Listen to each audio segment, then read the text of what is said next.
Halo teman-temanku semuanya, dimanapun kalian berada. Semoga teman-teman selalu dalam keadaan yang sehat dan selalu dimudahkan dalam mencari rezeki. Berjumpa kembali bersama channel Alur Cerita TV, channel yang berisikan tentang konten cerita romantis yang diberi latar belakang berupa video pemandangan alam. Pada kesempatan kali ini di hari Kamis tanggal 8 Agustus tahun 2024. Untuk kali ini saya masih melanjutkan kisahnya si Asep ya teman-teman, yang saat ini sudah sampai di episode ke-20. Sebelumnya saya ucapkan banyak-banyak terima kasih kepada teman-teman yang telah mengikuti cerita ini dari awal episode sampai saat ini. Dan seperti biasa, di sini nanti saya akan memberikan beberapa cuplikan alur ceritanya. Jika teman-teman merasa terganggu dengan adanya suara yang saya berikan, silahkan dikecilkan atau dimatikan tombol volumenya. Karena saya memberikan suara seperti ini memang sangat penting bagi konten seperti yang saya miliki ini. Jadi mohon untuk dimaklumi. Setelah Asep pulang dari rumah Dadang, dia mendapat panggilan dari Mami dan mengabarkan bahwasanya sudah terdapat 58 orang yang sudah daftar.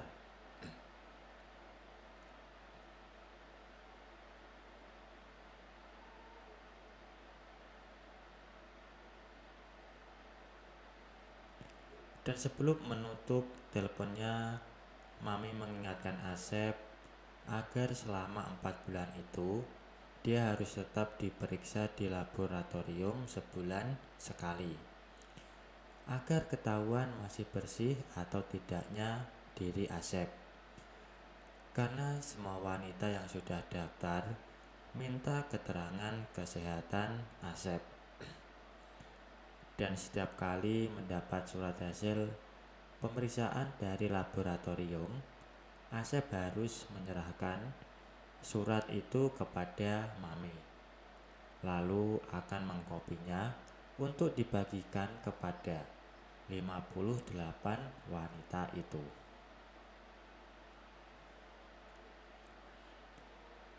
Setelah hubungan seluler dengan Mami ditutup, Asep termenung di dalam mobilnya yang belum dijalankan. Ternyata berbuat baik kepada orang lain itu ada saja balasannya dari arah yang lain. Asep telah membelikan mobil untuk Dadang. Lalu datang pesanan yang luar biasa banyaknya. Namun sebelum tiba di rumah, Asep sengaja membeli ketimun laut atau sejenis teripang, karena konon makanan itu bisa menyempurnakan produksinya, dan Asep akan maju ke medan perang dalam jumlah terbanyak dalam perjalanan kehidupannya. Tentu Asep harus menyiapkan diri sebaik mungkin. Jangan sampai membuat mereka kecewa pada saat waktunya nanti. Pada saat Asep tiba di rumah, mamanya sudah berada di FO seperti biasanya.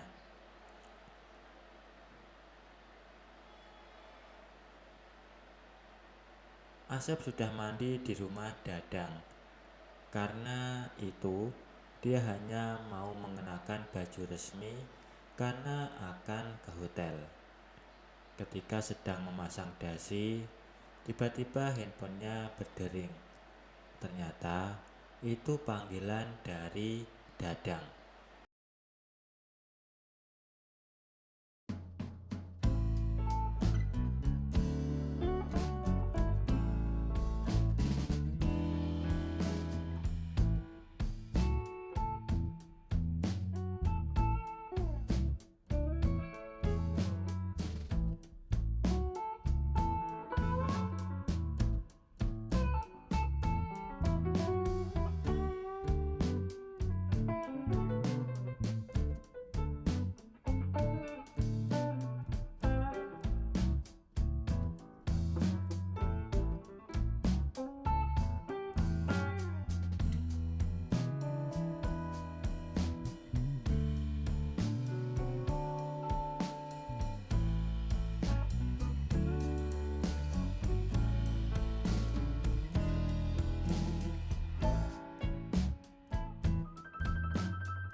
Setelah hubungan seluler dengan Dadang diputus, Asep buru-buru mengenakan pakaian resminya dan segera meluncurkan sedan hitamnya menuju hotel.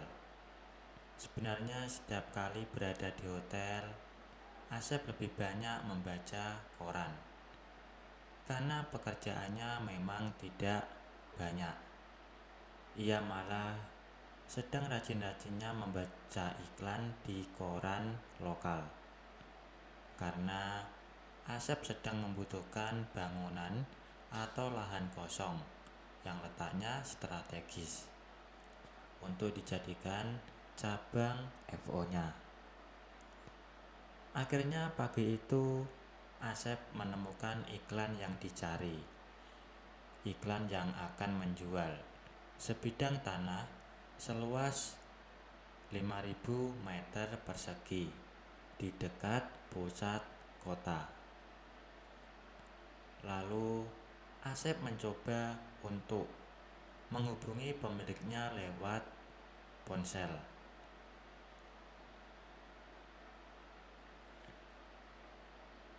Setelah itu Asep kemudian meluncurkan sedan hitamnya menuju lokasi tanah yang sudah diiklankan tersebut.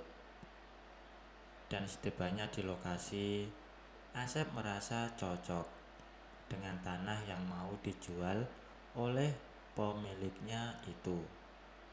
Kemudian dia kembali menghubungi ibu itu lewat ponselnya.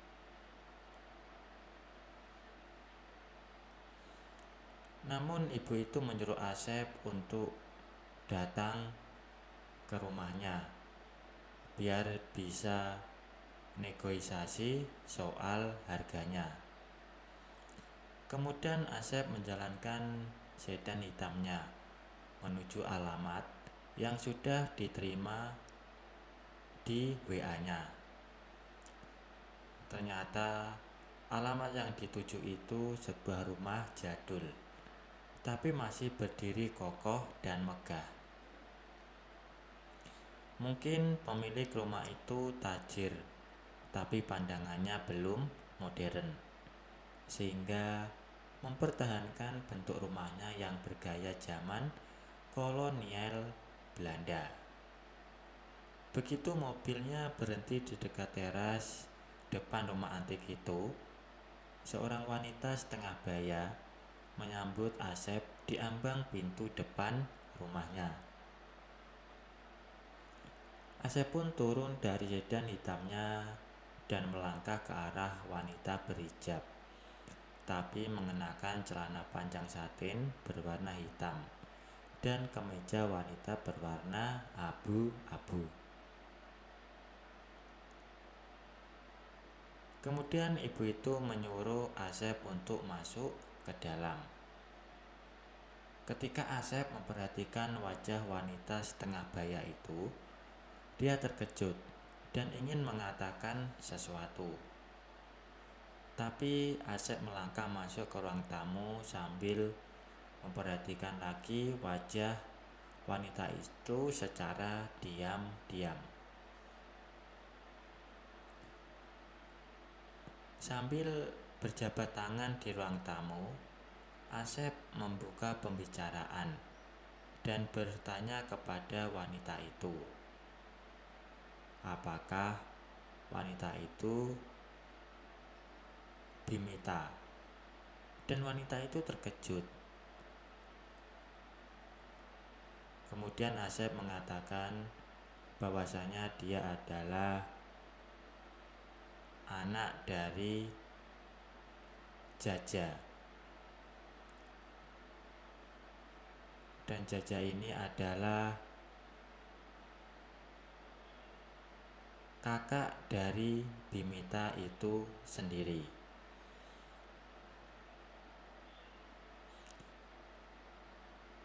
Memang mereka berdua ini sudah lama tidak bertemu semenjak Bimita sudah menikah dengan seorang yang kaya raya.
Kemudian mereka berdua pun menyelesaikan masalah jual tanah itu. Dan karena yang mau beli adalah Asep, maka bibinya pun memberi harga yang murah. Dan Asep ingin melihat sertifikat tanah itu. Kemudian bibinya pun berdiri membelakangi Asep, kemudian masuk ke salah satu kamar dan kembali lagi dengan membawa sertifikat yang ditanyakan itu. Lalu menyerahkannya kepada Asep sambil duduk di samping Asep kembali.